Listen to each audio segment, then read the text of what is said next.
നമസ്കാരം. 24 റൗണ്ടപ്പിലേക്ക് പ്രിയ പ്രേക്ഷകർക്ക് സ്വാഗതം. ഞാൻ ഗോകുൽ രവി. വിശദമായ റിപ്പോർട്ടുകളിലേക്ക്. നിലമ്പൂരിൽ ആവേശപ്പോര്.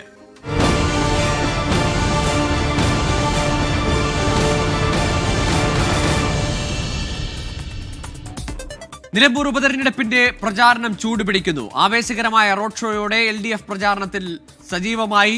നൂറുകണക്കിന് ആളുകൾ അണിനിരുന്ന പ്രകടനത്തോടെ UDF സ്ഥാനാർത്ഥി ആര്യാടൻ ഷൗക്കത്ത് നാമനിർദ്ദേശ പത്രിക സമർപ്പിച്ചു. M സ്വരാജ് തിങ്കളാഴ്ച പത്രിക നൽകും. എപ്പോഴും ഒരു മഴയ്ക്ക് സാധ്യതയുണ്ടെന്ന് തോന്നിപ്പിക്കുന്ന മൂടിക്കെട്ടിയ അന്തരീക്ഷമാണ് നിലമ്പൂരിലെ ഇപ്പോഴത്തെ കാലാവസ്ഥ. എന്നാൽ മഴയ്ക്കും തണുപ്പിക്കാവുന്നതല്ല ഉപതെരഞ്ഞെടുപ്പിന്റെ ആവേശം. സ്ഥാനാർത്ഥികൾ കളനിറഞ്ഞതോടെ നിലമ്പൂർ ആവേശപ്പോരിനാണ് സാക്ഷ്യം വഹിക്കുന്നത്. സ്ഥാനാർത്ഥി പ്രഖ്യാപനത്തിന് ശേഷം ആദ്യമായി നിലമ്പൂരിലെത്തിയ M സ്വരാജിന് വമ്പൻ സ്വീകരണം നൽകിക്കൊണ്ടാണ് LDF പ്രചാരണത്തിന് തുടക്കം കുറിച്ചിരിക്കുന്നത്. റെയിൽവേ സ്റ്റേഷനിലെ സ്വീകരണം പ്രവർത്തകരുടെ ആവേശത്തിൽ റോഡ് ഷോയായി മാറി.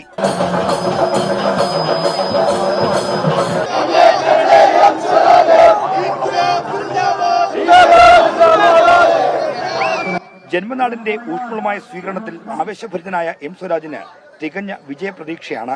ഏറ്റവും ആവേശകരമായ കാര്യം ഇടതുപക്ഷ ജനാധിപത്യ മുന്നണിയുടെ പ്രവർത്തകർ മാത്രമല്ല, വ്യത്യസ്ത രാഷ്ട്രീയ നിലപാട് സ്വീകരിക്കുന്ന പലരെയും വ്യക്തിപരമായി എനിക്ക് പരിചയമുള്ള ചിലരുൾപ്പെടെ ഇവിടെ കാണുകയുണ്ടായി. അത് വളരെ ആഹ്ലാദ നിർഭരമായ ഒരു കാര്യമാണ്. ഉച്ചയ്ക്ക് ശേഷവും മണ്ഡലത്തിലാകെ LDFന്റെ റോഡ് ഷോ നടന്നു. രാവിലത്തെ LDFന്റെ റോഡ് ഷോ നിലമ്പൂർ ടൗണിൽ എത്തുമ്പോഴേക്കും നാമനിർദ്ദേശ പത്രിക സമർപ്പിക്കുന്നതിന് മുന്നോടിയായുള്ള UDFന്റെ പ്രകടനം തുടങ്ങിയിരുന്നു. കോൺഗ്രസ് ലീഗ് നേതാക്കളുടെ നേതൃത്വത്തിലായിരുന്നു UDFന്റെ ആവേശകരമായ പ്രകടനം.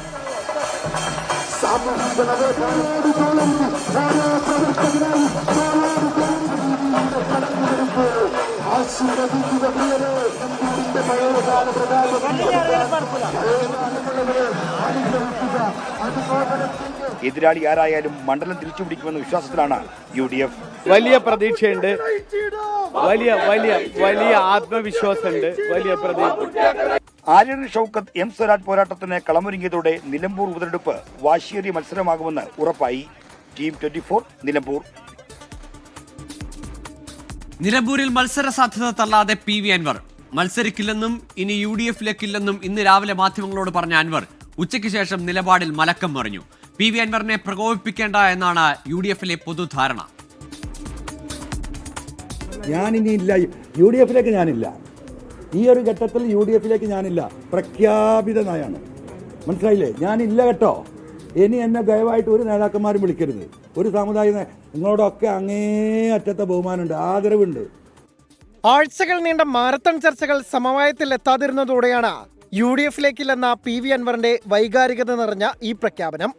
ഒറ്റയ്ക്ക് മത്സരിക്കാൻ താല്പര്യമുണ്ടെങ്കിലും പണമില്ലാത്തതിനാൽ പിന്മാറുന്നുവെന്നും ഇന്ന് രാവിലെ മാധ്യമങ്ങളെ കണ്ട PV അൻവർ വ്യക്തമാക്കി. എന്നാൽ നേരമിരുട്ടും മുന്നേ ഈ നിലപാടിൽ നിന്നും PV അൻവർ പിന്നോട്ട്. UDF പ്രവേശനത്തിലും മത്സരത്തിലും PV അൻവറിന്റെ പുതിയ നിലപാട് ഇങ്ങനെ: മത്സരിക്കാൻ ഞാനുണ്ട്. മത്സരിക്കാൻ 5 പൈസ ഇല്ല. അങ്ങനെ സമാഹരിച്ച് തരാനുള്ള ആൾക്കാരൊന്നും എനിക്കില്ല. എല്ലാ മുതലാളിമാരും അപ്പുറത്തല്ലേ. ഇപ്പം ഇതാണ് സ്ഥിതി. എനിക്ക് വേറൊന്നും പറയാനില്ല. ജനങ്ങൾ ആലോചിക്കട്ടെ, തീരുമാനിക്കട്ടെ. പ്രതിപക്ഷ നേതാവ് VD സതീശനെതിരെ അതിരൂക്ഷ വിമർശനം ഉന്നയിച്ചായിരുന്നു ഇന്ന് രാവിലെ PV അൻവർ മാധ്യമങ്ങളെ കണ്ടത്. PK കുഞ്ഞാലിക്കുട്ടി ഉൾപ്പെടെയുള്ളവർ പഠിച്ച പണി 18 നോക്കിയിട്ടും മുന്നണി പ്രവേശനത്തിന് തടസ്സമായത് VD സതീശനാണെന്ന അൻവറിന്റെ കുറ്റപ്പെടുത്തൽ. തൽക്കാലം അൻവറിനെ പ്രകോപിപ്പിക്കേണ്ടെന്ന പൊതുധാരണയിലാണ് നേതാക്കൾ. അങ്ങനെ LDFന് എതിരെ പിന്നെ അവർ കൂടുതൽ പറഞ്ഞു എന്നുള്ളതിൻ്റെ ഒന്നുമല്ല. LDFിനെതിരെ അൻവറിനെ സംബന്ധിച്ച് അൻവർ നേരത്തെ തന്നെ LDF ഗവൺമെൻറ്റിനെതിരെ ശബ്ദം ഉയർത്തിക്കൊണ്ട് വന്ന ആളാണ്. ഞങ്ങളുടെ അജണ്ടയും അതുതന്നെയാണ്. അപ്പോൾ തീർച്ചയായിട്ടും ഞങ്ങളോടൊപ്പം ഉണ്ടാകും എന്നാണ് ഈ അവസാന നിമിഷം വരെയും എൻ്റെ പ്രതീക്ഷ. മത്സരിക്കുന്നതിൽ തീരുമാനമെടുക്കാൻ 2 ദിവസം കൂടി സമയമുണ്ടല്ലോ എന്നാണ് PV അൻവറിന്റെ പ്രതികരണം. ഇതിനാൽ തന്നെ നിലമ്പൂരിലെ രാഷ്ട്രീയ നാടകങ്ങൾ അവസാനിക്കുന്നില്ല. ടീം 24 നിലമ്പൂർ. നിലമ്പൂർ ഉപതെരഞ്ഞെടുപ്പിൽ PV അൻവർ മത്സരിക്കും. തിങ്കളാഴ്ച പത്രിക സമർപ്പിക്കുമെന്ന് തൃണമൂൽ കോൺഗ്രസ് സംസ്ഥാന ചീഫ് കോർഡിനേറ്റർ സജി മഞ്ഞക്കടമ്പൻ 24നോട് പറഞ്ഞു. എൻകൗണ്ടർ പ്രൈമിലാണ് സജി മഞ്ഞക്കടമ്പലിന്റെ പ്രഖ്യാപനം. ഞങ്ങൾ അദ്ദേഹത്തെ മത്സരിക്കുവാൻ തീരുമാനമെടുത്തിട്ടുണ്ട്. തിങ്കളാഴ്ച നിലമ്പൂരിലേക്ക് എത്തിച്ചേരാൻ പാർട്ടി നേതാക്കൾക്ക് അദ്ദേഹം നിർദ്ദേശം നൽകിയിട്ടുണ്ട്. ഞാൻ ഇന്ന് രാവിലെയും അദ്ദേഹവുമായിട്ട് സംസാരിച്ചിരുന്നു. നോമിനേഷൻ കൊടുക്കുക എന്നുള്ളത് തന്നെയാണ് ഇപ്പോഴത്തെ തീരുമാനവും ഞങ്ങളുടെയൊക്കെ ആഗ്രഹവും. അത് തിങ്കളാഴ്ച ഉണ്ടാകുമെന്ന് തന്നെയാണ് 100% ഞങ്ങൾ കരുതുന്നത്. ആഘോഷമാണോ അല്ലയോ എന്നൊക്കെ ഞങ്ങൾ തിങ്കളാഴ്ച ഞങ്ങൾ പറയാം. ശ്രീ PV അൻവറിനോട് ഇവിടുത്തെ ഇടതുപക്ഷവും അതോടൊപ്പം തന്നെ UDF-ഉം വഞ്ചന കാണിച്ചിരിക്കുന്നു. രണ്ടുപേരും കൂടി അദ്ദേഹത്തെ ഇല്ലാതാക്കാൻ ശ്രമിച്ചിരിക്കുന്നു എന്നുള്ള ഒരു യാഥാർത്ഥ്യം ഇവിടെ ജനങ്ങൾ മനസ്സിലാക്കിയിട്ടുണ്ട്. അദ്ദേഹത്തെ നല്ലൊരു ജനപ്രതിനിധിയെ അല്ലെങ്കിൽ നിലമ്പൂരിന് നഷ്ടപ്പെടരുത് എന്നുള്ള അവിടുത്തെ സാധാരണക്കാരുടെ വികാരമാണ് അദ്ദേഹത്തെ മത്സരരംഗത്തേക്ക് വീണ്ടും കൊണ്ടുവന്നിരിക്കുന്നത്. നിലമ്പൂരിൽ മത്സരിക്കുന്നതിനെ ചൊല്ലി NDA-യിൽ കടുത്ത അനിശ്ചിതത്വം. മത്സരിക്കാനില്ലെന്ന് BDJS സംസ്ഥാന അധ്യക്ഷൻ തുഷാർ വെള്ളാപ്പള്ളി BJP നേതൃത്വത്തെ അറിയിച്ചു. 2 ദിവസത്തിനകം സ്ഥാനാർത്ഥി ഉണ്ടാകുമോ എന്ന് പറയാമെന്നാണ് രാജീവ് ചന്ദ്രശേഖറിന്റെ പ്രതികരണം. തിങ്കളാഴ്ചയാണ് നിലമ്പൂർ മണ്ഡലത്തിൽ മത്സരിക്കേണ്ട സ്ഥാനാർത്ഥികൾ നാമനിർദ്ദേശ പത്രിക സമർപ്പിക്കേണ്ട അവസാന ദിനം. തിരഞ്ഞെടുപ്പ് പ്രഖ്യാപിച്ച അന്ന് തുടങ്ങിയ ആശയക്കുഴപ്പം NDA ക്യാമ്പിൽ ഇന്നും തുടരുന്നു. BDJS-ന് സീറ്റ് നൽകി മത്സരത്തിൽ നിന്ന് മാറി നിൽക്കാമെന്ന BJP-യുടെ പദ്ധതി തുടക്കത്തിലെ പാളി. BDJS മലപ്പുറം ജില്ലാ പ്രസിഡന്റ് ഉൾപ്പെടെയുള്ളവരെ പരിഗണിച്ചെങ്കിലും ആരും മത്സരിക്കാൻ തയ്യാറായില്ല. അവസാനം സീറ്റ് വേണ്ടെന്ന് BDJS സംസ്ഥാന അധ്യക്ഷൻ BJP നേതൃത്വത്തെ അറിയിച്ചു. തിരഞ്ഞെടുപ്പ് അനാവശ്യമെന്ന് BJP സംസ്ഥാന അധ്യക്ഷൻ രാജീവ് ചന്ദ്രശേഖർ ഇന്നും ആവർത്തിച്ചു. അല്ല, ഞാൻ ആദ്യം പറഞ്ഞത് ഇതൊരു അനാവശ്യമായ ഒരു മത്സരമാണ്, ഒരു ഇലക്ഷൻ ആണെന്ന് ആദ്യം തന്നെ പറഞ്ഞത്. LDF-ഉം UDF അല്ലേ ഈ ഇലക്ഷന്റെ ഒരു സൃഷ്ടിക്കുന്ന അവരല്ലേ ചുമതല, അവര് ചെയ്തു. BJP സ്ഥാനാർത്ഥിയെ നിർത്താത്തത് LDF-ഉം UDF-ഉം രാഷ്ട്രീയ പ്രചാരണമാക്കുന്നുണ്ട്. BJP സ്ഥാനാർത്ഥിയെ നിർത്താത്തത് CPIM BJP ബാന്ധവത്തിന്റെ തെളിവാണെന്നാണ് UDF ക്യാമ്പിന്റെ ആരോപണം. LDF-നെ തോൽപ്പിക്കാൻ BJP-യും കോൺഗ്രസും ഉൾപ്പെട്ട മഴവിൽ സഖ്യം രൂപപ്പെട്ടുവെന്നാണ് CPIM-ന്റെ മറുപടി. ആരോപണങ്ങൾ തുടരുമ്പോഴും നാമനിർദ്ദേശ പത്രിക നൽകുന്ന അവസാന ദിനം മാത്രമേ NDA സ്ഥാനാർത്ഥി ഉണ്ടാകുമോ എന്ന കാര്യത്തിൽ വ്യക്തത വരൂ. 24 നിലമ്പൂർ. നിലമ്പൂർ ഉപതെരഞ്ഞെടുപ്പിൽ മത്സരിക്കാൻ ഉറച്ച വ്യാപാരികൾ. നാളെ നടക്കുന്ന സംസ്ഥാന സെക്രട്ടേറിയറ്റ് യോഗത്തിൽ അന്തിമ തീരുമാനമെടുക്കുമെന്ന് കേരള വ്യാപാരി വ്യവസായി ഏകോപന സമിതി സംസ്ഥാന working president P. Kunhavu Haji പറഞ്ഞു. LDF UDF മുന്നണികളുടെ അവഗണനയിൽ പ്രതിഷേധിച്ചാണ് മത്സരമെന്ന് വ്യാപാരികൾ പറയുന്നു. തെരഞ്ഞെടുപ്പിൽ മത്സരിക്കുമെന്ന സമ്മർദ്ദ തന്ത്രത്തിനപ്പുറം മത്സരിക്കാൻ ഒരുങ്ങുകയാണ് വ്യാപാരികൾ. സംഘടന വോട്ട് ബാങ്കാണെന്ന് തെളിയിച്ചാലേ പരിഗണന ലഭിക്കൂ എന്ന വിലയിരുത്തലാണ് മത്സര രംഗത്തേക്ക് ഇറങ്ങാൻ കാരണം. മത്സരിക്കാൻ കേരള വ്യാപാരി വ്യവസായി ഏകോപന സമിതി മലപ്പുറം ജില്ലാ കമ്മിറ്റി പച്ചക്കൊടി കാണിച്ചതോടെ അന്തിമ തീരുമാനമെടുക്കാൻ സംസ്ഥാന നേതൃത്വത്തിന് വിട്ടു. നാളെ നടക്കുന്ന സംസ്ഥാന സെക്രട്ടേറിയറ്റിൽ അന്തിമ തീരുമാനമുണ്ടാകും. സംസ്ഥാന കമ്മിറ്റിയുടെ നിർദ്ദേശപ്രകാരമാണ് ഇങ്ങനൊരു തീരുമാനമെടുത്തത്. കഴിഞ്ഞ ഒരു വർഷം മുന്നേ ആലപ്പുഴ വെച്ച് നടന്ന മീറ്റിങ്ങിലാണ് ഇനി ഒരു വോട്ട് ബാങ്കായി പ്രവർത്തിക്കേണ്ടതുണ്ട് സംഘടന എന്നൊരു തീരുമാനമെടുത്തത്. കാരണം നമുക്ക് ഒരു പരിഗണന കിട്ടുന്നില്ല. ഞങ്ങൾ അതിനെയാണ് ഉദ്ദേശം. ഏത് രാഷ്ട്രീയ പാർട്ടി ആണെങ്കിലും പ്രതിപക്ഷമാണെങ്കിലും ഭരണപക്ഷമാണെങ്കിലും കച്ചവടക്കാർക്ക് ഒരു തരത്തിലുള്ള സഹായങ്ങളുമില്ല, ഒരു പരിഗണനയുമില്ല. വ്യാപാരി വ്യവസായി ഏകോപന സമിതി മലപ്പുറം ജില്ലാ vice president Vinod P. Menon, ജില്ലാ സെക്രട്ടറി ഹക്കീം ചങ്കരത്ത് എന്നിവരിൽ ആരെങ്കിലുമായിരിക്കും സ്ഥാനാർത്ഥി. നിലമ്പൂരിൽ 6000 അംഗങ്ങൾ സംഘടനക്കുണ്ട്. മറ്റു സ്ഥാനാർത്ഥികളുടെ ജയപരാജയങ്ങളെ സ്വാധീനിക്കും വിധം വോട്ട് സമാഹരിക്കുകയാണ് സംഘടനയുടെ ലക്ഷ്യം. മത്സര രംഗത്തിൽ നിന്ന് പിന്തിരിപ്പിക്കാൻ UDF-ഉം LDF-ഉം ശ്രമിക്കുന്നുണ്ടെങ്കിലും വിജയിച്ചിട്ടില്ല.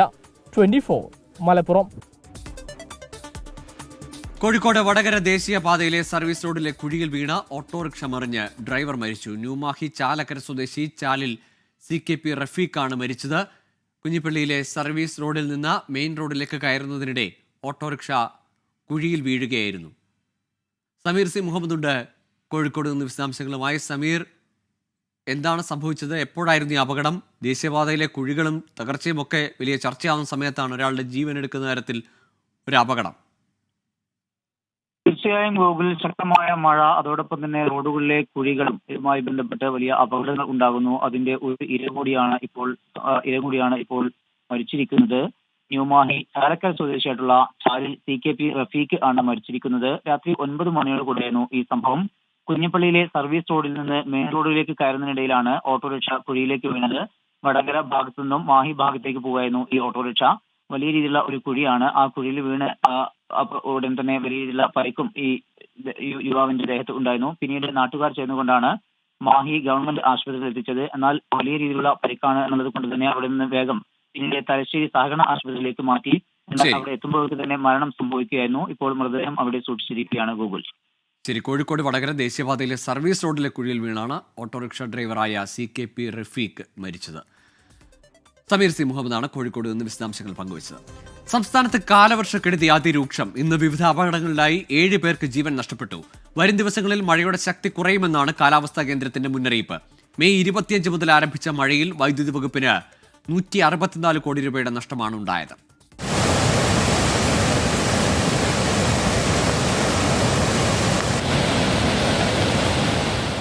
വിവിധ ജില്ലകളിലായാണ് 7 പേർ മരിച്ചത്. ആലപ്പുഴ ഹരിപ്പാടിൽ മീൻപിടുത്തത്തിന് പോയ വള്ളിക്കാട് സ്വദേശി സ്റ്റീവ് വള്ളം മറിഞ്ഞാണ് മരിച്ചത്. കായംകുളം കട്ടച്ചിറയിൽ പാടത്തെ വെള്ളക്കെട്ടിൽ വീണാണ് 66-കാരനായ പത്മകുമാർ മരിച്ചത്. എറണാകുളം ചെറായിൽ വ്യാഴാഴ്ച വഞ്ചി പറഞ്ഞ് കാണാതായ യുവാവിന്റെ മൃതദേഹവും കണ്ണൂർ പാട്യത്ത് തോട്ടിലൊഴുക്കിൽപ്പെട്ട് കാണാതായ വയോധികയുടെ മൃതദേഹവും ഇന്ന് കണ്ടെത്തി. പാട്യം മുതിയങ്ങിയിലെ നളിനിയാണ് മരിച്ചത്. മലപ്പുറം കാളികാവിൽ ഒഴുക്കിൽപ്പെട്ട് കാണാതായ അഞ്ചച്ചവിടി സ്വദേശി അബ്ദുൽ ബാരിയുടെ മൃതദേഹവും കണ്ടെത്തി. പത്തനംതിട്ട തിരുവല്ല നിരണത്ത് തോട്ടിൽ വള്ളം മറിഞ്ഞ് ഒരാൾ മരിച്ചു. പ്രദേശവാസിയായ രാജേഷാണ് മരിച്ചത്. കാലവർഷം ആരംഭിച്ച് 6 ദിവസങ്ങൾക്കകം സംസ്ഥാനം നേരിട്ടത് വലിയ പ്രതിസന്ധിയാണ്. വൈദ്യുതി വകുപ്പിന് മാത്രം 164 കോടി രൂപയുടെ നഷ്ടമുണ്ടായി. 3151 ഹൈടെൻഷൻ പോസ്റ്റുകൾക്ക് തകരാർ സംഭവിച്ചു. സംസ്ഥാനത്ത് 2000 കുടുംബങ്ങളാണ് ദുരിതാശ്വാസ ക്യാമ്പുകളിൽ കഴിയുന്നത്. ആലപ്പുഴ, കോട്ടയം ജില്ലകളിലാണ് കൂടുതൽ ക്യാമ്പുകൾ. ഇന്ന് ആലപ്പുഴ, എറണാകുളം, കണ്ണൂർ, കാസർഗോഡ് ജില്ലകളിൽ ഓറഞ്ച് അലേർട്ടും 10 ജില്ലകളിൽ യെല്ലോ മുന്നറിയിപ്പുമാണുള്ളത്. വരും ദിവസങ്ങളിൽ മഴയ്ക്ക് നേരിയ ശമനമുണ്ടാകുമെന്നാണ് കാലാവസ്ഥാ നിരീക്ഷണ കേന്ദ്രം നൽകുന്ന സൂചന. വിവിധ ബ്യൂറോകൾക്കൊപ്പം ന്യൂസ് ഡെസ്ക് 24. മഴ കുറഞ്ഞെങ്കിലും ദുരിതം തീരാതെ ജനം. പത്തനംതിട്ട, കോട്ടയം, ആലപ്പുഴ ജില്ലകളിലെ താഴ്ന്ന പ്രദേശങ്ങളിൽ വെള്ളക്കെട്ട് തുടരുകയാണ്. കൊല്ലം ജില്ലയിൽ കനത്ത കാറ്റിലും മഴയിലും വ്യാപക നാശനഷ്ടമാണ് ഉണ്ടായത്. തോരാതെ പെയ്യുന്ന മഴയിൽ ആലപ്പുഴ ജില്ലയിലെ പല പ്രദേശങ്ങളും ഒറ്റപ്പെട്ടു. ദേശീയപാത നിർമ്മാണവുമായി ബന്ധപ്പെട്ട് കായംകുളത്തെ താഴ്ന്ന പ്രദേശങ്ങൾ വെള്ളത്തിനടിയിലായി. അമ്പലപ്പുഴ തിരുവല്ല സംസ്ഥാന പാതയിൽ നെടുമ്പുറം റോഡിൽ വെള്ളം കയറിയതിനാൽ KSRTC സർവീസ് താൽക്കാലികമായി നിർത്തിവെച്ചു. KSRTCയുടെ സർവീസ് നീരറ്റുപുറം വരെ നീട്ടാത്തതിനാൽ തലവടി പ്രദേശങ്ങൾ ഒറ്റപ്പെട്ടു. ആലപ്പുഴയിൽ 216 ദുരിതാശ്വാസ ക്യാമ്പുകളാണ് തുറന്നിട്ടുള്ളത്. അമ്പലപ്പുഴ താലൂക്കിൽ മാത്രം 715 കുടുംബങ്ങളെ മാറ്റിപ്പാർപ്പിച്ചു. കൊല്ലം ജില്ലയിൽ മഴയിലും കാറ്റിലും വ്യാപക നാശനഷ്ടമുണ്ടായി. 164 വീടുകൾ ഭാഗികമായും 6 വീടുകൾ പൂർണ്ണമായും തകർന്നു. കൊല്ലം ഇളമ്പള്ളൂരിൽ മരം വീണ് നിർത്തിയിട്ടിരുന്ന സ്കൂൾ ബസ് തകർന്നു.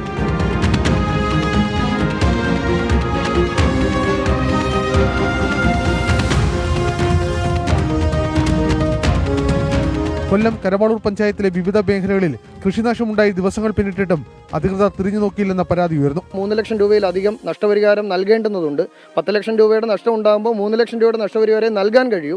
എന്നാൽ ആ നൽകാൻ കഴിയുന്നത് തന്നെ ഉന്നത ഉദ്യോഗസ്ഥർ ഇത് റിപ്പോർട്ട് ചെയ്താൽ മാത്രമാണ്. പഞ്ചായത്തിൻ്റെ കൃഷി ഭവനിൽ നിന്ന് കൃഷി ഉദ്യോഗസ്ഥർ ഇവിടെ വന്ന് ഈ കാര്യങ്ങൾ റിപ്പോർട്ട് ചെയ്താൽ അവർക്ക് ഒരു 10 കർഷകർക്കായിട്ട് കൂടിപ്പോയാൽ 5000 രൂപ വീതം 50,000 രൂപയുടെ നഷ്ടപരിഹാരം നൽകാൻ കഴിയും. മഴക്കെടുതിയിൽ കൊല്ലം ജില്ലയിൽ ആകെ 48,69,000 രൂപയുടെ നാശനഷ്ടമുണ്ടായതായി ജില്ലാ ഭരണകൂടം വ്യക്തമാക്കി. വിവിധ ബ്യൂറോകൾക്കൊപ്പം 24 കൊല്ലം. ആലപ്പുഴ പോഞ്ഞിക്കരയിൽ മഴ ദുരിതം അനുഭവിക്കുന്നവർക്ക് വീടിന് സമീപം ദുരിതാശ്വാസ ക്യാമ്പ് ഒരുക്കുമെന്ന് നഗരസഭ. 100ഓളം കുടുംബങ്ങൾ വെള്ളത്തിനടിയിലായതിന് പിന്നാലെ കിലോമീറ്ററുകൾക്കപ്പുറം ദുരിതാശ്വാസ ക്യാമ്പ് സജ്ജീകരിച്ചതിനെതിരെ പ്രദേശവാസികൾ രംഗത്തെത്തിയിരുന്നു. തൊട്ടടുത്ത പ്രദേശമായ മുല്ലക്കലിൽ ദുരിതാശ്വാസ ക്യാമ്പ് ഒരുക്കുമെന്ന് നഗരസഭ ഉറപ്പു നൽകി. പോഞ്ഞിക്കരയുടെ ദുരവസ്ഥ പുറത്തെത്തിച്ച് 24 വാർത്തയ്ക്ക് പിന്നാലെയാണ് നഗരസഭ ഇടപെടൽ. 24 ഇംപാക്ട്. ആലപ്പുഴ നഗരത്തിനോട് ചേർന്ന് സ്ഥിതി ചെയ്യുന്ന പ്രദേശമാണ് പോഞ്ഞിക്കര. 50ഓളം കുടുംബങ്ങളാണ് വെള്ളത്തിനടിയിലായത്. ദുരിതാശ്വാസ ക്യാമ്പുകളിലേക്ക് മാറാൻ താല്പര്യം പ്രകടിപ്പിച്ചെങ്കിലും കൊറ്റൻകുളങ്ങരയിലും പള്ളാത്തുരുത്തിയിലും സ്ഥിതി ചെയ്യുന്ന ക്യാമ്പുകളിലേക്ക് പോകാൻ തയ്യാറല്ലെന്നായിരുന്നു പ്രദേശവാസികളുടെ നിലപാട്. കൗൺസിലർ പറഞ്ഞ ക്യാമ്പ് നടത്താൻ പള്ളാത്തുരുത്തി ചെല്ലണം, അവിടെ പോകാനുള്ള സൗകര്യം ഞങ്ങൾക്ക് പറ്റത്തില്ല. നമ്മുടെ സാധനങ്ങളൊക്കെ ഇവിടെ ഇട്ടിട്ട് പോയി ഇത് ഒഴുകി പോയാൽ ഞങ്ങൾ അറിയൂ. ശക്തമായ മഴ ഇനി പെയ്യുകയാണെന്നുണ്ടെങ്കിൽ വെള്ളം 10-400 കുടുംബങ്ങൾ അധികം വെള്ളത്തിനടിയാൻ സാധ്യതയുണ്ട്. ഒരു കുടുംബം മാത്രമാണ് ആവശ്യം ഉന്നയിച്ചതെന്നും ബാക്കി കുടുംബങ്ങളുടെ ആവശ്യം ഉടൻ പരിഗണിക്കാമെന്നും കൗൺസിലറുടെ ഉറപ്പ്. അവരോട് ഞാൻ ക്ലിയർ ആയിട്ട് അത് പറയുകയും ചെയ്തു. കാരണം നമുക്ക് ഒരു കുടുംബത്തെ ആയതുകൊണ്ടാണ് അവിടെ കൂടുതൽ ആളുകൾ മാറേണ്ട സാഹചര്യം ഉണ്ടെങ്കിൽ ക്യാമ്പ് തുടങ്ങും എന്ന് വില്ലേജ് ഓഫീസിൽ നിന്ന് അറിയിച്ചത് നമ്മൾ പറയുകയും ചെയ്തു. കേസ് അവർക്ക് ക്യാമ്പിലോട്ട് മാറേണ്ട, നമുക്ക് ഫുഡ് അവിടെ തന്നെ പ്രിപ്പയർ ചെയ്തിട്ട് കിച്ചണായിട്ട് നമ്മൾ ചെയ്യുമല്ലോ. അപ്പൊ ആ രീതി ചെയ്യണം. ഇപ്പൊ മുൻകാലങ്ങളിൽ അങ്ങനെ ചെയ്തിട്ടുണ്ട്. കാരണം നമ്മൾ കുറച്ച് വീട്ടുകാരെ എടുത്തിട്ട് അതിലൊരു കൺവീനറെ എടുത്തിട്ട് റേഷൻ കാർഡ് വാങ്ങി ഭക്ഷണ സാധനങ്ങൾ വില്ലേജ് ഓഫീസർ അസൈൻ ചെയ്ത് അനുസരിച്ച് മേടിച്ചിട്ട് അവിടെ പാകം ചെയ്യും. വീടുകൾക്ക് സമീപം മുല്ലയ്ക്കൽ സെന്റ് ആന്റണി സ്കൂളിലായിരിക്കും ദുരിതാശ്വാസ ക്യാമ്പ് ഒരുങ്ങുക. ക്യാമ്പിലേക്ക് മാറാൻ താല്പര്യമുള്ളവർക്ക് ഉടൻ സൗകര്യം ഉറപ്പാക്കുമെന്നും കൗൺസിലർ വ്യക്തമാക്കി. അതേസമയം പോഞ്ഞിക്കര ഉൾപ്പെടെയുള്ള ആലപ്പുഴയിലെ താഴ്ന്ന പ്രദേശങ്ങളെല്ലാം വെള്ളത്തിനടിയിലാണ്.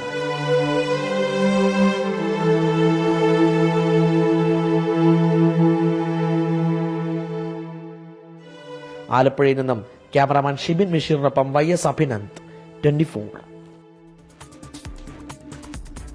തിരുവനന്തപുരം വിഴിഞ്ഞത്ത് നിന്ന് മീൻപിടുത്തത്തിന് പോയി കടലിൽ അകപ്പെട്ട 8 മത്സ്യത്തൊഴിലാളികൾ സുരക്ഷിതർ. ഇവരിൽ 4 പേരെ കോസ്റ്റ് ഗാർഡ് തീരത്തെത്തിച്ചു. തമിഴ്നാട്ടിൽ നിന്നുള്ള മത്സ്യത്തൊഴിലാളികൾ രക്ഷപ്പെടുത്തിയ 4 പേരെ നാളെ പുലർച്ചെ വിഴിഞ്ഞത്തെത്തിക്കും. 3 നാൾ നീണ്ട ആശങ്കകൾക്കൊടുവിൽ വിഴിഞ്ഞത്ത് ആശ്വാസത്തിന്റെ സായാഹ്നം. കാണാതായതിൽ 4 മത്സ്യത്തൊഴിലാളികളാണ് സുരക്ഷിതരായി തിരികെ എത്തിയത്.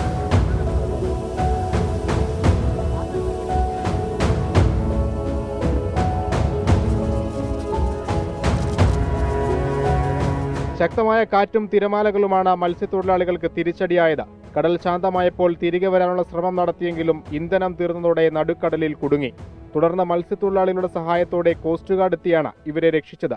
സഹോദരൻ വിളിച്ച് അനുജത്തിയുടെ ഫോൺ നമ്പർ അവന് കാണാതെ അറിയാം. ആ നമ്പറിൽ വേറെ ആരുടെയോ ഫോൺ വാങ്ങിച്ചാണ് വിളിച്ചത്. അപ്പോഴാണ് നമുക്ക് അറിവ് കിട്ടി. ജോണിയാണ് വിളിച്ചത്. പാത്തിമാതാ വള്ളത്തിലെ ജോണിയാണ് വിളിച്ചത്. വിളിച്ചപ്പം കിട്ടിയപ്പോൾ നമുക്ക് ഇത്തിരി ആശ്വാസമായി. ഫാത്തിമ മാതാ ബോട്ടിലെ മത്സ്യത്തൊഴിലാളികളെ കന്യാകുമാരി തീരത്തു നിന്നാണ് ഇന്ന് ഉച്ചയോടെ കണ്ടെത്തിയത്. മറിഞ്ഞ വള്ളത്തിന് മുകളിൽ അഭയം പ്രാപിച്ചവരെ തമിഴ്നാട്ടിൽ നിന്നുള്ള മത്സ്യത്തൊഴിലാളികളാണ് കരയിലെത്തിച്ചത്. ബോട്ടാണ് പണിക്ക് പോയത്. അപ്പോൾ അവിടെ നിന്ന് ഇവർ പോകുമ്പോഴേ ഈ വള്ളം കമന്ന് കിടക്കുന്നത് കണ്ട് അതിൽ 4 പേരും അതിൽ പറ്റി പിടിച്ച് കിടന്നതാണ്.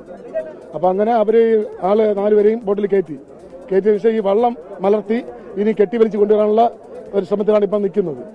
അപ്പോൾ ഇപ്പോൾ ഒരു നല്ലൊരു ആശ്വാസമാണ്. അവരെയും കൂടെ കന്യാകുമാരി ഭാഗത്ത് തന്നെയാണ്. ഇന്നലെ അപകടത്തിൽപ്പെട്ട ബോട്ടിലുണ്ടായിരുന്ന സ്റ്റെല്ലസിനെ മാത്രമാണ് ഇനി കണ്ടെത്താനുള്ളത്. 24 Thiruvananthapuram.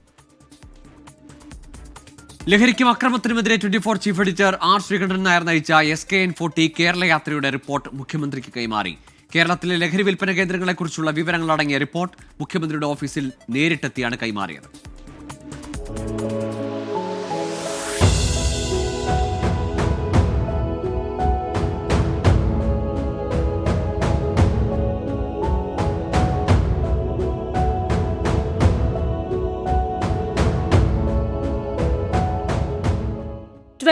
Chief editor R. Sreekandan Nair മാധ്യമ ജീവിതത്തിൽ 4 പതിറ്റാണ്ട് തികച്ച വേളയിലാണ് അരുത് അക്രമം അരുത് ലഹരി എന്ന സന്ദേശവുമായി SKN40 കേരള യാത്ര സംഘടിപ്പിച്ചത്. മാർച്ച് 16 തിരുവനന്തപുരത്തു നിന്നും ആരംഭിച്ച യാത്ര 14 ജില്ലകളും പിന്നിട്ട് ഏപ്രിൽ 20 കോഴിക്കോട് ബീച്ചിലാണ് സമാപിച്ചത്. യാത്ര ആരംഭിക്കുന്നതിന് മുന്നോടിയായി R. ശ്രീകണ്ഠൻ നായർ മുഖ്യമന്ത്രി പിണറായി വിജയനുമായി നടത്തിയ അഭിമുഖത്തിൽ യാത്രയിൽ കണ്ടെത്തുന്ന വിവരങ്ങൾ ക്രോഡീകരിച്ച് സർക്കാരിന് വിശദമായ റിപ്പോർട്ട് നൽകുമെന്ന് ഉറപ്പു നൽകിയിരുന്നു. യാത്രയിൽ കിട്ടുന്ന വിവരങ്ങൾ നിങ്ങൾ എനിക്ക് കൈമാറുമോ? തീർച്ചയായിട്ടും ഞാനതൊരു ഒരു ഗവേഷണ ഗ്രന്ഥം പോലെ ഒരു ബുക്കാക്കി അങ്ങേക്ക് അതല്ല എനിക്ക് തോന്നുന്ന ഒരു പക്ഷേ നമ്മളിപ്പോൾ അങ്ങ് പറഞ്ഞ ഒന്നിച്ച് നിൽക്കേണ്ട കാര്യമാണല്ലോ. ഇതിനകത്ത് ആർക്കും ഒരു അഭിപ്രായ വ്യത്യാസമില്ല. സന്തോഷമായിട്ട് ആവട്ടെ. കേരളത്തിലെ മയക്കുമരുന്ന് ഉപയോഗത്തിന്റെ സ്വഭാവവും വ്യാപ്തിയും മയക്കുമരുന്ന് വ്യാപനത്തിന് കാരണമാകുന്ന അടിസ്ഥാന ഘടകങ്ങൾ പ്രശ്നം പരിഹരിക്കുന്നതിൽ നേരിടുന്ന വെല്ലുവിളികൾ എന്നിവയെക്കുറിച്ച് സമഗ്രമായ അന്വേഷണമാണ് 24 ഗവേഷണ വിഭാഗം യാത്രയിലുടനീളം നടത്തിയത്. മയക്കുമരുന്നിനടിമയായവർ, ജനപ്രതിനിധികൾ, എക്സൈസ്, പോലീസ് ഉദ്യോഗസ്ഥർ, സാധാരണക്കാർ, ഡോക്ടേഴ്സ്, മനഃശാസ്ത്രജ്ഞർ, മയക്കുമരുന്നിന് അടിമപ്പെട്ടവരുടെ കുടുംബാംഗങ്ങൾ, ഡി അഡിക്ഷൻ കേന്ദ്രങ്ങളിൽ പ്രവേശിപ്പിക്കപ്പെട്ടവർ, ലഹരിയിൽ നിന്നും മുക്തരായവർ, വിദ്യാർത്ഥികൾ എന്നിവരുമായെല്ലാം ചർച്ചകൾ നടത്തി. ഇതേ തുടർന്ന് ലഭിച്ച വിവരങ്ങൾ ക്രോഡീകരിച്ചാണ് ഈ റിപ്പോർട്ട് തയ്യാറാക്കിയിരിക്കുന്നത്. സംസ്ഥാനത്ത് മയക്കുമരുന്നിന്റെ ഭീഷണി ഫലപ്രദമായി തടയുന്നതിനുള്ള ശുപാർശകളും പരിഹാരമാർഗങ്ങളും റിപ്പോർട്ടിലുണ്ട്. മുഖ്യമന്ത്രിയുടെ ഓഫീസിലെത്തി 24 chief editor R. Sreekandan Nair report മുഖ്യമന്ത്രിക്ക് കൈമാറി. ചടങ്ങിൽ 24 editor in charge PP James, news and programmes vice president C. Unnikrishnan എന്നിവർ പങ്കെടുത്തു. 24 തിരുവനന്തപുരം. രാജ്യത്ത് കോവിഡ് കേസുകൾ ഉയരുന്നു. 3395 പേർക്ക് രാജ്യത്ത് കോവിഡ് സ്ഥിരീകരിച്ചു. കേരളത്തിൽ മാത്രം 1336 പേർക്ക് കോവിഡ് സ്ഥിരീകരിച്ചതായും ഒരാൾ മരിച്ചെന്നും കേന്ദ്ര ആരോഗ്യ മന്ത്രാലയം വ്യക്തമാക്കി. രാജ്യത്ത് ഏറ്റവും കൂടുതൽ കോവിഡ് റിപ്പോർട്ട് ചെയ്തത് കേരളത്തിൽ 1336 പേർക്ക് രോഗം സ്ഥിരീകരിച്ചു. മഹാരാഷ്ട്ര 467, ഡൽഹി 375, ഗുജറാത്ത് 265, കർണാടക 234 എന്നിങ്ങനെയാണ് കോവിഡ് ബാധ. കേരളത്തിലുൾപ്പെടെ ഇതുവരെ 8 പേർ കോവിഡ് ബാധിച്ച് മരിച്ചു. 1435 പേർ രോഗമുക്തരായി. സംസ്ഥാനങ്ങളിലെ സാഹചര്യം സൂക്ഷ്മമായി നിരീക്ഷിക്കുന്നതായി കേന്ദ്ര ആരോഗ്യ മന്ത്രാലയം വ്യക്തമാക്കി. സംസ്ഥാനങ്ങളിലെ സാഹചര്യം, അടിയന്തര സൗകര്യം എന്നിവ വിലയിരുത്തി റിപ്പോർട്ട് നൽകാൻ കേന്ദ്ര ആരോഗ്യ മന്ത്രാലയം സംസ്ഥാനങ്ങൾക്ക് നിർദ്ദേശം നൽകി. ജൂൺ 2-നകം റിപ്പോർട്ട് സമർപ്പിക്കാനാണ് നിർദ്ദേശം. ജില്ലാ, താലൂക്ക് തലങ്ങളിൽ ആശുപത്രികളിലെ തയ്യാറെടുപ്പുകൾ, പരിശോധന, മരുന്ന്, PPE കിറ്റുകൾ, ഐസൊലേഷൻ സൗകര്യം, ഓക്സിജൻ ലഭ്യത, വെന്റിലേറ്റർ, കിടക്കകൾ എന്നിവയുടെ ലഭ്യത ഉറപ്പാക്കണം. അടിസ്ഥാന സൗകര്യങ്ങൾ ഉറപ്പാക്കുന്നതിനായി സംസ്ഥാനങ്ങൾ മോക്ക് ഡ്രില്ല് നടത്തണമെന്നും നിർദ്ദേശം. 24 ഡൽഹി. ഓപ്പറേഷൻ സിന്ദൂർ ഇതുവരെ നടന്ന ഏറ്റവും വലിയ ഭീകരവിരുദ്ധ നടപടിയെന്ന പ്രധാനമന്ത്രി നരേന്ദ്രമോദി. ഇന്ത്യൻ യുദ്ധക്കപ്പലുകളെക്കുറിച്ചുള്ള വിവരങ്ങൾ ചോർത്തി നൽകിയതിന് മുംബൈയിൽ ഒരാളെ തീവ്രവാദ വിരുദ്ധ സേന അറസ്റ്റ് ചെയ്തു. അതിർത്തി സംസ്ഥാനങ്ങളിൽ മോക്ക് ഡ്രിൽ നടന്നു. മധ്യപ്രദേശിലെ ഭോപ്പാലിൽ നടന്ന പൊതുപരിപാടിയിലാണ് ഓപ്പറേഷൻ സിന്ദൂറിലൂടെ രാജ്യം നടത്തിയ ഭീകരവിരുദ്ധ നടപടി പ്രധാനമന്ത്രി വീണ്ടും വിശദീകരിച്ചത്. പെഹൽഗാമിലേത് ഇന്ത്യൻ സംസ്കാരത്തിന് മേലുള്ള പ്രഹരമായിരുന്നു. അത് ചെയ്ത ഭീകരന്മാരുടെ കാലനായി ഓപ്പറേഷൻ സിന്ദൂർ മാറി. गोली का जवाब गोले से दिया जाएगा. ऑपरेशन सिंदूर हमारी नारी शक्ति के सामर्थ्य का भी प्रतीक बना है. ഓപ്പറേഷൻ സിന്ദൂറിൽ കൊല്ലപ്പെട്ട പാകിസ്ഥാനികൾക്ക് അനുശോചനം അറിയിച്ച നിലപാട് കൊളംബിയയെ തിരുത്തിയത് ഇന്ത്യൻ നയതന്ത്ര നീക്കങ്ങളുടെ വിജയമായി. മുൻ പ്രസ്താവന കൊളംബിയ പിൻവലിച്ചതിൽ സന്തോഷമെന്ന് ശശി തരൂർ MP പറഞ്ഞു. വൈകിട്ട് 5 മണിയോടെ പഞ്ചാബ്, ജമ്മു കശ്മീർ, രാജസ്ഥാൻ, ഗുജറാത്ത്, ഹരിയാന എന്നീ സംസ്ഥാനങ്ങളിൽ സുരക്ഷാ ഡ്രിൽ നടന്നു. 14 യുദ്ധക്കപ്പലുകളിലെങ്കിലും വിവരങ്ങൾ ചോർത്തി നൽകിയതിനാണ് മുംബൈയിൽ ഒരാളെ തീവ്രവാദ വിരുദ്ധ സേന പിടികൂടിയത്. മുംബൈയിലെ ഒരു സ്വകാര്യ പ്രതിരോധ സ്ഥാപനത്തിലെ ടെക്നീഷ്യനായ രവി മുരളീധർ വർമ്മയാണ് അറസ്റ്റിലായത്.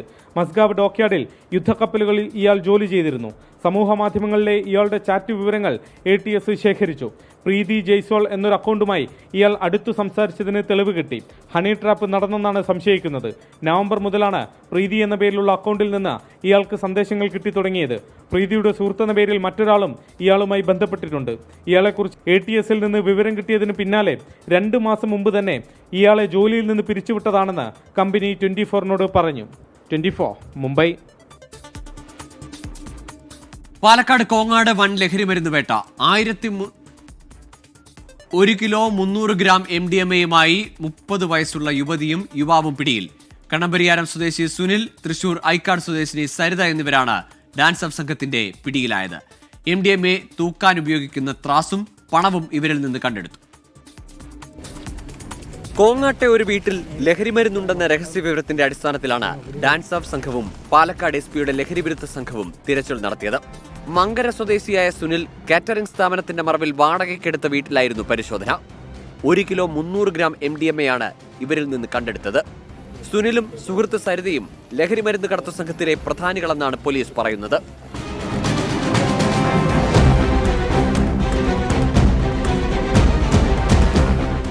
പത്തിരിപ്പാല സ്വദേശിനിയായ സരിതയെ വിവാഹം ചെയ്തയച്ചിരിക്കുന്നത് തൃശൂർ ഐക്കാട്ടേക്കാണ്. സംഘം ബംഗളൂരുവിൽ നിന്നാണ് ലഹരിമരുന്ന് എത്തിച്ചതെന്നാണ് പോലീസിന് നൽകിയിരിക്കുന്ന മൊഴി. പാലക്കാട്, തൃശൂർ ജില്ലകൾക്ക് പുറമെ എറണാകുളത്തും ഇവർക്ക് ചില്ലറ വിൽപ്പനക്കാരുണ്ടെന്നാണ് പോലീസ് പറയുന്നത്. ഇവരുടെ ഫോൺ കോൾ രേഖകൾ അടക്കം പരിശോധിച്ചതിൽ നിന്ന് വൻ ലഹരിമരുന്ന് റാക്കറ്റിനെ കുറിച്ച് അന്വേഷണ സംഘത്തിന് വിവരം ലഭിച്ചു. പ്രതികളെ കൂടുതൽ ചോദ്യം ചെയ്തതിനു ശേഷം അറസ്റ്റ് അടക്കമുള്ള മറ്റ് നടപടികളിലേക്ക് കടക്കുമെന്നാണ് പോലീസ് പറയുന്നത്. 24 പാലക്കാട്. രജത ജൂബിലി നിറവിൽ കൊച്ചി അമൃത ആശുപത്രിയിലെ ന്യൂറോ സയൻസസ് വിഭാഗം 25 വർഷം തികയുന്നതിന്റെ ആഘോഷങ്ങൾ മോഹൻലാൽ ഉദ്ഘാടനം ചെയ്തു. ആഘോഷത്തിന്റെ ഭാഗമായി ബ്രെയിൻ ഹെൽത്തിനും പ്രിവന്റീവ് ന്യൂറോളജി സേവനങ്ങൾക്കുമായുള്ള രാജ്യത്തെ ആദ്യ കേന്ദ്രമായ centre for brain health and preventive ന്യൂറോളജിക്കും ന്യൂറോ ഇമ്മ്യൂണോളജി സെന്റർ ഓഫ് എക്സലൻസിനും തുടക്കമായി.